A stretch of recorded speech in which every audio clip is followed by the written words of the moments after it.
नमस्कार मित्रांनो, प्रेमाची गोष्ट या मालिकेच्या आजच्या भागामध्ये आता कोमल ही आपल्या मिहीरच्या गळ्यामध्ये हाल घालते. त्याचप्रमाणे आता इथे मिहीर देखील कोमलच्या गळ्यात हाल घालतो. अशा प्रकारे आता इथे दोघं जणांचंही एकमेकांबरोबर ऑफिशियली लग्न पार पडत असतं आणि हे होत असताना सगळेजण अगदी आनंदाने टाळ्या वाजवत असतात. घरातल्या प्रत्येकाला अगदी खूप आनंद झालेला असतो. आता लगेच इंद्रा म्हणते की अरे मिहीर, अजून तुमचं लग्न झालं नाही. अरे ते मंगळसूत्र आहे ते आपल्या कोमलच्या गळ्यात घाल. असं म्हटल्यावर आता स्वाती जे मंगळसूत्राचं ताट असते ते मंगळसूत्राचं ताट हे मिहीरला आणून देते आणि मिहीर ते मंगळसूत्र आता तिच्या गळ्यामध्ये घालत असतो. ते घालत असताना मुक्ताला फार आनंद झालेला असतो. तिच्या डोळ्यामध्ये अगदी आनंदाश्रू आलेले असतात आणि मिहीर आता आपल्या लाडक्या कोमलच्या गळ्यामध्ये ते मंगळसूत्र घालत असतो. आणि जेव्हा ते मंगळसूत्र घालत असतो त्याच वेळेला इथे कोमलला देखील खूप लाज येत असते. तीही लाजत असते आणि ह्या सगळ्यामुळे आता दोघेही एकमेकांकडे अगदी लाजत लाजत बघत असतात. आता कोमल ही ऑफिशियली आपल्या मिहीरची बायको झालेली असते. हे पाहून सगळ्यांना खूप आनंद झालेला असतो आणि कोमल स्वतःच्या गळ्यामध्ये जेव्हा ते मंगळसूत्र बघते तेव्हा तिला खूप बरं वाटत असतं. आणि या सगळ्याला आता सगळेजण खूप संमती देऊन टाळ्या वाजवतात. त्याच वेळेला आता जे वकील साहेब असतात ते म्हणतात की आता ऑफिशियली मिहीर आणि कोमल तुम्ही दोघंही नवरा बायको झालेले आहात. असं म्हटल्यावर आता इथे कोमल ही लाजत असते आणि मिहीर तिच्याकडे बघत असतो. आता मुक्ता ही तिच्या स्वामींना हात जोडत म्हणते की स्वामी, खरंच तुम्ही जे काही केलं त्याबद्दल खूप खूप तुमचे आभार. आणि नंतर मग आता इंद्राच्याही डोळ्यात इथे पाणी आलेलं असतं. बघता बघता आपल्या लाडक्या चिंबोरीची आज पाठवणी होणार आणि मिहीरशी लग्न झालं आहे यामुळे तिला खूप आनंद झालेला असतो. त्यानंतर मग आता इंद्रा म्हणते की अगं सई बाळा, ते पेढे आण ना. मग सई पेढा आणते आणि कोमलकडे देते. त्याच वेळेला कोमल पेढा हा मिहीरला भरवते आणि त्यानंतर मग इंद्रा म्हणते की अरे असं काय मिहीर, आता तोच उष्टा पेढा तिला भरव तू. असं म्हणून आता ती त्याला पेढा भरवायला सांगते आणि मग मिहीर देखील आपल्या लाडक्या कोमलला पेढा भरवतो आणि नंतर कोमल देखील खाते. आणि या सगळ्यामुळे आता सगळेजण जोरजोरात टाळ्या वाजवायला लागतात.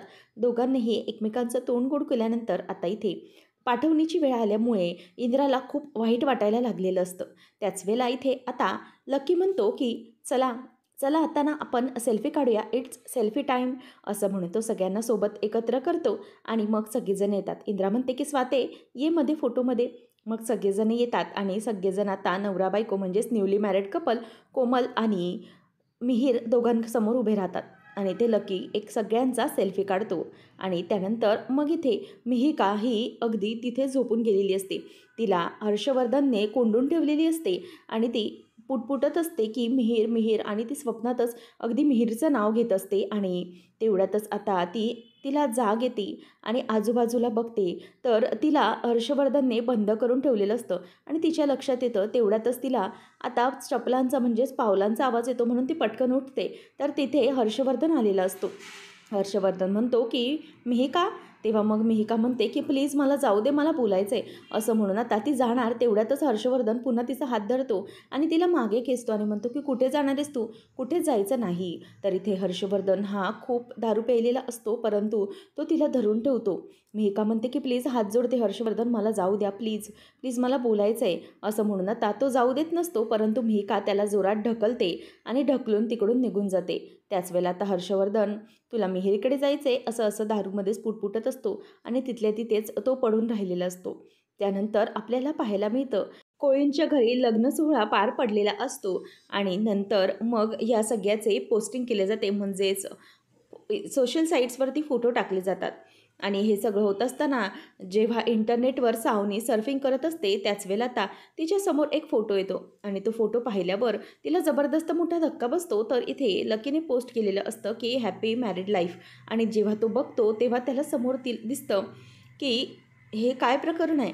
सावनीला तर याचा जबरदस्त धक्काच बसतो. तिला अगदी पायाखालची जमीनच हादरते. ती फोटो झूम करून बघते तर समोर तिला दिसतं की आपल्या मिहीरने आणि या कोमलने लग्न केलं आहे. ती म्हणते की सिरियसली कोमलने या मिहीरशी लग्न केलं आहे आणि माझ्या बावळट भावाने या कोमलशी लग्न केलं आहे. काय केलं आहे हे सगळं त्याने. असं म्हणून आता ती वैतागत असते. त्याच वेळेला आता ती म्हणते की हे कसं पॉसिबल आहे, मी हे कसं होऊ दिलं. आणि माझ्या भावाला म्हणजे या मूर्ख भावाला जराही मला विचारावंसं वाटलं नाही का. हे सगळं करत असताना त्याला जराही काही वाटलं नाही. त्या कोमलशी कसं काय लग्न केलं त्याने? म्हणजे हा विचार जरा नीट करायचा तरी होता ना. आणि मी अख्ख्या जगाला ओरडून सांगत होते, की या कोमलशी कोणी लग्न करणार नाही.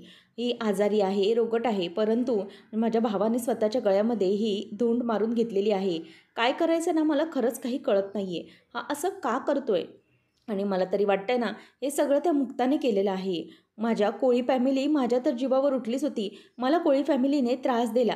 नंतर आता माझ्या भावाला गळ्याशी धरून मला पुन्हा त्रास देण्याचा प्रयत्न करतायत, परंतु नाही. मी या कोळी फॅमिलीला अजिबात जुमानणार नाही. काही झालं तरीही त्यांना मी धडा शिकवूनच राहणार, असं इथे आता ती म्हणत असते. आणि या सगळ्यामुळे आता सावनी ही खूप चिडलेली असते. आणि जसं त्यांचा लग्नाचा फोटो बघते, तेव्हा तिला खूप आता त्यांच्याबद्दल राग येत असतो.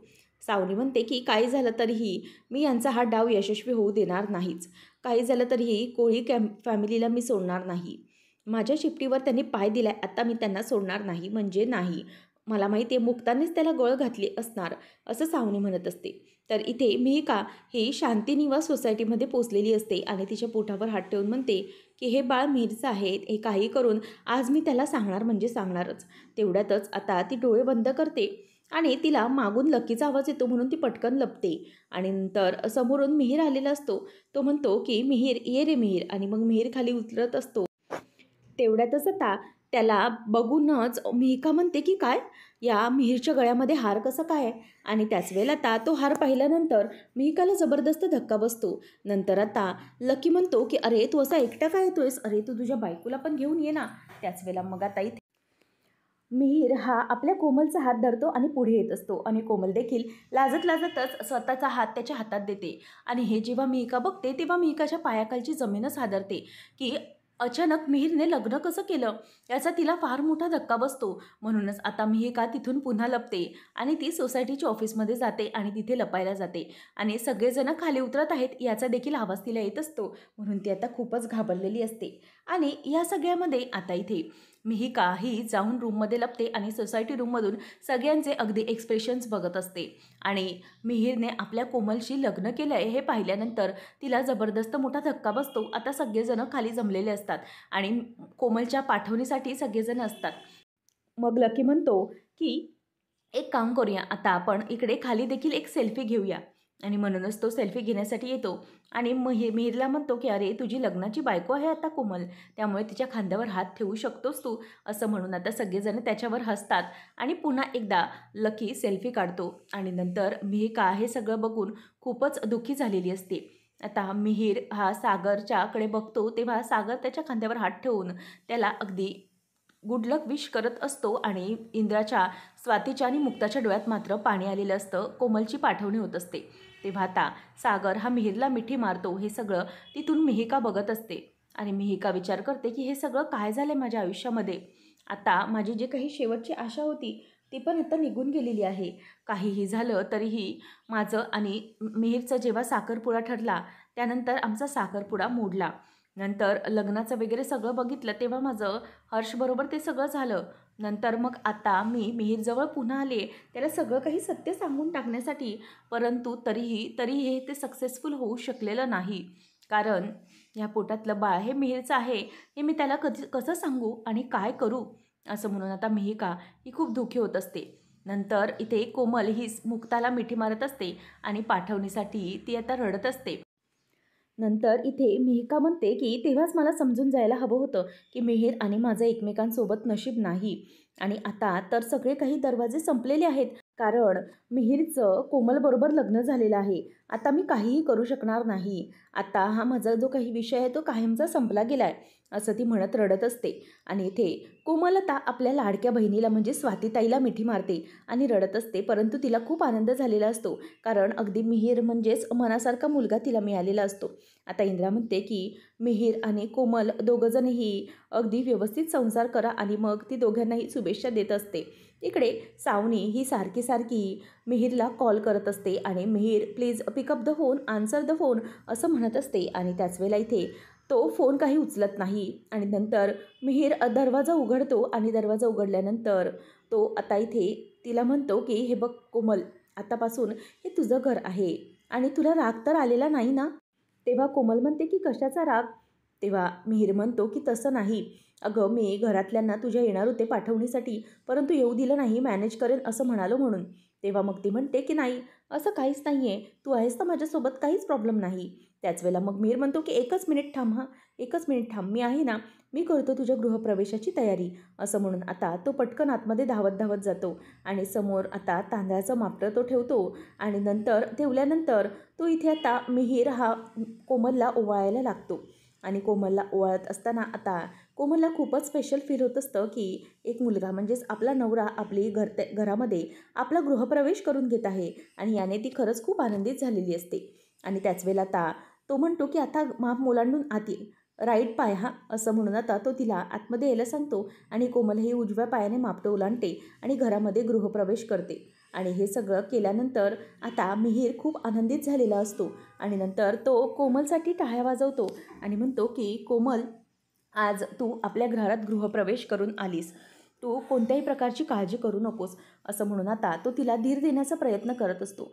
नंतर तो म्हणतो की हे बघ कोमल, आपण एक गोष्ट ठरवूया. काय ना, आपलं नातं लोकांना जरी वेगळं वाटत असलं तरी आपल्याला नाही वाटत, कारण तू माझ्यावर प्रेम करतेस आणि माझा तुझ्यावर विश्वास आहे, त्याच्यामुळे या सगळ्या गोष्टी काहीही मॅटर करणार नाहीत. आपली जशी एकमेकांसोबत मैत्री आहे, छान बॉन्डिंग असेल आपलं, त्याचप्रमाणे आपण आपला दोघांचाही संसार चांगला फुलवत जाऊ, कशाचाही प्रॉब्लेम येणार नाही आपल्याला.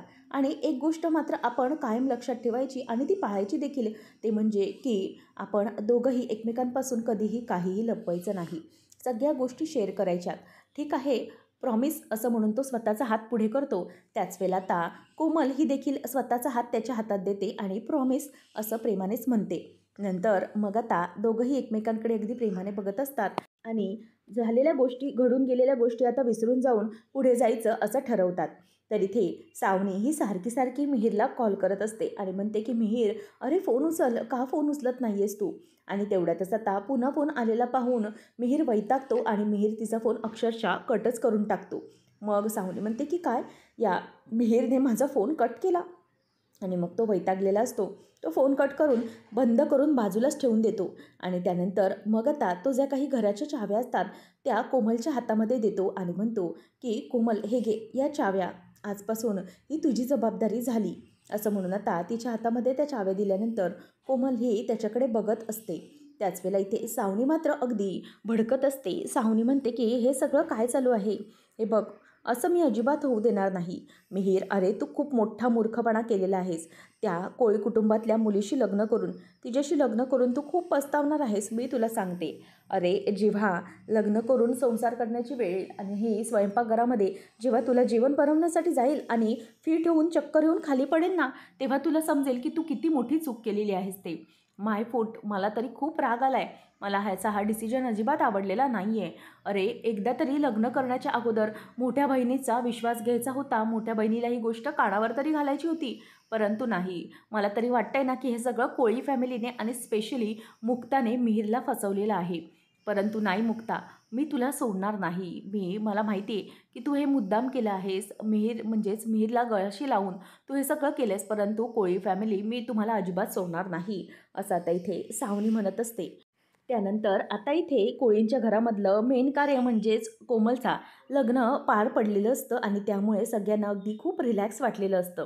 आणि मुक्ता म्हणते की बघा ना सागर, म्हणता म्हणता आपल्या कोमलचं लग्न देखील झालं. सागर म्हणतो की हो ना, वाटलंच नव्हतं, खरंच आपल्या कोमलचं लग्न झालं आणि तेही आपल्या मिहीरबरोबर. डोळ्यादेखत आपल्या मुलगा होता, परंतु आपण त्याला बघू शकलो नव्हतो. तेव्हा मग मुक्ता म्हणते की हो ना, मिहीर आपल्या समोरच असायचा अगदी, परंतु त्यानेही कधी असा लग्नाचा विचार केला नव्हता आणि आपणही कधी असा विचारच केला नाही की मिहीर हा आपल्या कोमलसोबत लग्न करू शकतो. खरंच या गोष्टी खरंच किती पटापट आणि वेगळ्या पद्धतीने घडल्या ना, काहीच कळलं नाही. तेव्हा मग आता इथे हे ऐकल्यावर सागर म्हणायला लागतो की खरंच खूप आनंद आहे की कोमलला आपल्या मिहीरसारखा चांगला मुलगा मिळाला आहे. नंतर मग आता मुक्ता म्हणते की आपल्या कोमलचं लग्न तर अगदी आनंदाने पार पडलेलं आहे, परंतु एक गोष्ट उद्या बाकी राहते. सागर म्हणतो की काय? तेव्हा मुक्ता म्हणते की सागर, उद्या विसरलात का तुम्ही? आपल्या सईचा वाढदिवस आहे. असं म्हटल्यावर आता इथे ती खूप खुश होत त्याला सगळं सांगते आणि म्हणते की सईच्या आवडीचं आपण सगळं काही करणार आहोत. म्हणजेच सईला हवं ती फुलं घ्यायची, सईला हवं ती फळं आणायची, सईला हवं तसं सगळं काही डेकोरेट करायचं, सगळं काही तिच्या मर्जीने करायचं. परंतु एक गोष्ट मात्र सईच्या आवडीची होणार नाही अशी दिसते. तेव्हा मग सागर म्हणतो की मुक्ता नेमकं काय सांगा मला, काय सईच्या आवडीचं होऊ शकणार नाही? तेव्हा मग मुक्ता म्हणते की सईच्या आवडीचं म्हणजे तिचा लाडका आदित्य दादा. तुम्हाला वाटतंय का की आदित्य दादा हा इथे येईल? आपल्या सईला असं वाटतंय की आदित्य दादानी तिच्या बर्थडे पार्टीसाठी इथे यावं. म्हणूनच तिने मला सांगितले की मुक्ताई तू आदित्य दादाला बर्थडे पार्टीसाठी घेऊन ये. तेव्हा मग आता सागर म्हणतो की हे बघा, याची काहीच गरज नाही आहे. ती सावनी ही नालायक आहे, ती काहीही चांगलं होऊ देणार नाही. त्याच वेळेला मग आता इथे सागरला मुक्ता म्हणते की सागर तसं नाही, एक गोष्ट मला नक्कीच कळते, आपल्या सईमाऊचा आदित्यमध्ये जीव अडकलेला आहे. म्हणूनच आता मला असं वाटतंय की तिला खुश करण्यासाठी आपण आदित्य दादाला या वाढदिवसामध्ये बोलवायचं. सागरचा चेहरा मात्र पडलेला असतो. सागर म्हणतो की मुक्ता कशासाठी, तुम्हाला माहिती आहे ना? तेव्हा मग मुक्ता म्हणते की तुम्हाला माहिती आहे का, ठरवलं मी काहीही करू शकते. तेव्हा सागर म्हणतो की मीही ठरवलं तर मीही काहीही करू शकतो. हे बघा, मला तुमचा झालेला अपमान किंवा कोणी केलेला तिरस्कार मला अजिबात सहन होत नाही. मग मी त्याच्यासाठी कुठल्याही थराला जाऊन काहीही करू शकतो. लक्षात ठेवा, म्हणूनच मी या गोष्टी टाळतोय. मुक्ता हे सगळं आपण करायला नको असं आता इथे तू म्हणत असतो. मुक्ता म्हणते की सागर अहो, कुठे अपमान होणार आहे किंवा काय होणार आहे? मी जाते आणि तिला व्यवस्थित समजावेन मी की आदित्यला वाढदिवसामध्ये पाठव. तेव्हा सागर म्हणतो की ठीक आहे, मी पण येणार आहे तुमच्याबरोबर, मग बघूया मग. तेव्हा मग मुक्ता म्हणते की कडूकोळी, हे बघा तुमचा आत्ताच चेहरा कसा झाला आहे, पण जेव्हा तिकडे याल तेव्हा सगळी सिच्युएशन हाताबाहेर जाईल. म्हणूनच मी तुम्हाला सांगते की काळजी करू नका, सगळं काही व्यवस्थित होईल. तुम्ही प्लीज अशा प्रकारे काळजी करू नका, मी करते ना सगळं हँडल, प्लीज डोंट वरी. तेव्हा मग सागर म्हणतो की मुक्ता ठीक आहे, आता तुम्हाला काय बोलणार मी, तुम्हाला जे काही करायचं असतं ते तुम्ही करताच, बरोबर की नाही? तेव्हा मग आता मुक्ता म्हणते की ठीक आहे चालेल, मग आता मी जाऊ ना, मी आपल्या आधीला घेऊन येते, तुम्ही काळजी करू नका, मी सगळं काही व्यवस्थित करेन. तेव्हा मग मुक्ता म्हणते की बरं ठीक आहे, आता तुमचा मूड ठीक करा असं मला वाटतंय आणि जराशी एखादी स्माईल द्याल तर खूप बरं होईल. आता इथे सागर हा मुक्ताकडे बघत असतो आणि त्याच वेळेला आता मुक्ताला काय बोलावं हे त्याला काहीच कळत नसतं. नंतर मग आता मुक्ता म्हणते की कडूकोळी काय झालं? तेव्हा मग आता सागर हा स्माईल देतो आणि मुक्ता म्हणते की ठीक आहे चालेल, मी जाते असं म्हणून आता मुक्ताने फायनली त्याला कन्व्हिन्स केलेलंच असतं. सागरचा मूड मात्र ऑफ असतो आणि सागरला मुक्ता म्हणते की कडूकोळी यांच्या चेहऱ्यावर तर अजिबातच स्माईल नाही, नुसता विषय निघाला तरीही असा चेहरा झाला आहे, जर तिकडे जायची वेळ आली तर काय होणार आहे काय माहिती. आणि असं म्हणून आता सागरच्या गालावर हसू येतं आणि मुक्ता म्हणते की डोंट वरी, मी कोणत्याही प्रकारचा प्रॉब्लेम होऊ देणार नाही. मुक्ता आता सागरकडे बघते आणि सागर गालातल्या गालात हसत आहे हे पाहून म्हणते की काळजी करू नका, सगळं काही व्यवस्थित होईल. आणि मग मुक्ताही सागरचा हात धरते आणि त्याच वेळेला इथे सागर देखील हसायला लागतो. त्यानंतर आपल्याला पाहायला मिळतं की सावनी ही तिच्या मैत्रिणीबरोबर फोनवर गप्पा मारते आणि म्हणते की पैशांचा तसा काही प्रॉब्लेम नाही आहे, परंतु ना मला असा युनिक असा पीस हवा आहे, असा जनरल नको, एकदम वेगळा असा कुठला तरी सेट हवा आहे मला, असं म्हणून ती आता सांगत असते. आणि तेवढ्यातच म्हणते की कोणीतरी आलं आहे, बहुतेक माझी कॉफी आली, मी फोन ठेवते असं म्हणून सावनी फोन कट करते. तेवढ्यातच आता तिथे मुक्ता आलेली असते आणि मुक्ताला पाहिल्यानंतर सावनीला धक्का बसतो की मुक्ता इथे कशी काय आली. त्याच वेळेला आता मुक्ता ही दरवाजा उघडते आणि आतमध्ये येते. तर इथे आता सावनी म्हणते की मुक्ता अगं तू इथे काय करतेस? नाही म्हणजे अचानक इथे, तुला तर माझ्याशिवाय करमतच नाही ना मला वाटतं. अगं मी तिथून निघाली तर तुला वाद घालायला कोणी नसेल ना सापडलं. अगं तसंही आदित्य स्कूलमध्ये गेलाय. तेव्हा मुक्ता म्हणते की म्हणूनच मी मुद्दाम आत्ता आलेले आहे.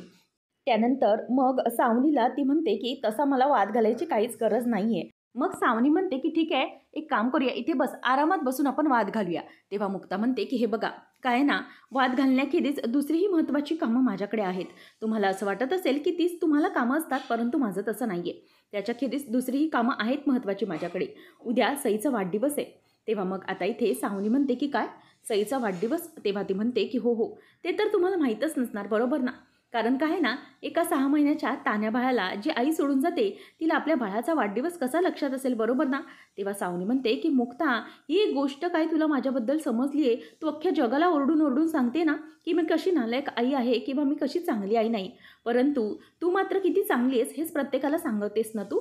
तेव्हा मग मुक्ता म्हणते की हे बघा, मला त्या विषयावर काहीच बोलायचं नाही आहे. मी फक्त आता इथेच बोलायला आली आहे. मी सईच्या वाढदिवसाची आमंत्रणं करत होते. त्याच्यासाठी मी आदित्यला आमंत्रण देण्यासाठी आले. आदित्यला तिकडे पाठवायचं आहे तुम्ही. आणि कसं आहे ना, सईचा जीव आदित्यमध्ये आणि आदित्यचा सईमध्ये अडकलेला आहे. दोघंही एकमेकांवर अगदी खूप भावा बहिणीचं प्रेम करतात. त्याच्यामुळे अगदी त्यांना या सगळ्यामध्ये आपण अडकून घालायचं नाही आहे. तेव्हा मग आता सावनी म्हणत असते की मुक्ता, तू जे काही म्हणतेस ना, ते न करण्यामध्ये मला खरंच खूप आनंद होतो. तू म्हणतेस तसं मी कधी करणारच नाही. त्याच वेळेला आता इथे मुक्ता म्हणते की हे बघा, मला वाटलंच होतं, परंतु तुम्ही हा तुमचा स्वभाव सोडा. काही झालं तरीही आपल्या मोठ्यांच्या भांडणामध्ये लहान मुलांची ओढाताण नको आहे मला. म्हणून काही झालं तरीही तुम्ही आदित्यला पाठवा, मी रिक्वेस्ट करते. तेव्हा मग आता सावनी म्हणते की हे बघ, मी काहीही बोल, परंतु तुझं अजिबात ऐकणार नाही. सईचा वाढदिवस करायचा आहे ना तुला, ठीक आहे कर. तसंही तुझं काय आहे ना, तू आपल्या आईपासून मुलांना हिरवण्यामध्ये माहीर आहेस. तेव्हा मुक्ता तिला ओरडून म्हणते की तोंड सांभाळून बोला. त्याच वेळेला आता इथे सावनी म्हणते की ठीक आहे चालेल, परंतु एक गोष्ट लक्षात ठेव की मुक्ता, मी माझ्या आदित्यला सईच्या वाढदिवसाला पाठवणार नाही. लक्षात ठेव, तुमच्या घरात तर मी त्याला पाठवणारच नाही आहे. म्हणूनच आता तुला जे काही करायचं ते कर, परंतु मी ऐकणारच नाही, असं सावनीने आता मुक्ताला सरळ धमकी दिलेली असते. त्यानंतर आता इथे इंद्रा ही आरती करत असते आणि आरती करत असताना सगळेजण आता तिकडे उपस्थित असतात. इकडे आपल्या कोमलचं अगदी व्यवस्थितपणे लग्न सोहळा पार पडलेला आहे. त्यामुळे इंद्रा देवीला म्हणते की देवी आई, खरंच खूप आनंदाची बातमी दिलीस ग तू. आमच्या डोळ्यातही नव्हतं, नजरेतही नव्हतं असं काही घडलं. खरंच आमचा मिहीर हा आमच्या डोळ्यासमोर होता, परंतु कधीही त्याचा विचार असा आम्हाला आलेला नव्हता. परंतु अचानक तू ह्या सगळ्या गोष्टी घडवल्या आणि आपल्या कोमलचं आणि आपल्या मिहीरचं लग्न झालं. तेही घटकेतच, काहीच कळलं नाही सगळं कसं झालं. परंतु खरंच खूप आनंद झाला आहे मला. देवी, तू जो विचार करतेस ना, तो कधीच कोणी करू शकत नाही. तू खरंच खूप सुखाने आणि आनंदाने आमचं आज घर भरून टाकलेलं आहेस. आमच्या पोरीचं लग्न झालं तेही बघता बघता. खरंच तुझी खूप मोठी कृपा आहे गं. एक तुझी ती कृपा आहे एकविराईची आणि एक माझी सून मुक्ता. असं म्हणून आता इंद्रा खूप खुश होत असते. त्याच वेळेला आता मुक्ता ही दरवाजात आलेली असते आणि मग आता इंद्रा म्हणते की मुक्ता, तू आलीस. तेव्हा मग मुक्ता आल्याबरोबर सई म्हणते की मुक्ताई, अगं तू माझ्या बड्डेचं आमंत्रण करायला गेली होतीस ना. तेव्हा मग मुक्ता म्हणते की हो, ते आमंत्रणच करण्यासाठी मी गेले होते. मग पटकन आपली लाडकी सई माऊ विचारते की मुक्ताई, अगं आदित्यदादा बड्डेसाठी येणार आहे का. असं विचारल्यावर आता सगळ्यांची चेहरे पडतात आणि मग सगळे विचार करू लागतात. त्याच वेळेला इथे सई आता मुक्ताला म्हणते की हे बघ बेटा, काही काळजी करू नकोस. तुला जे काही हवं आहे ना, तुझ्या बड्डेमध्ये सगळं घडणार आहे. माझ्या लाडक्या सई माऊसाठी मी सगळं काही करणार आहे आणि माझ्या लाडक्या सई माऊला आदित्यदादा बड्डेसाठी यायला हवा आहे ना, मग तो नक्कीच येणार हां. असं म्हणून ती तिला आता आश्वासन देण्याचा प्रयत्न करते. परंतु ती म्हणते की हो हो, आदित्यदादा आल्याशिवाय ना मी बड्डे माझा करूच शकत नाही.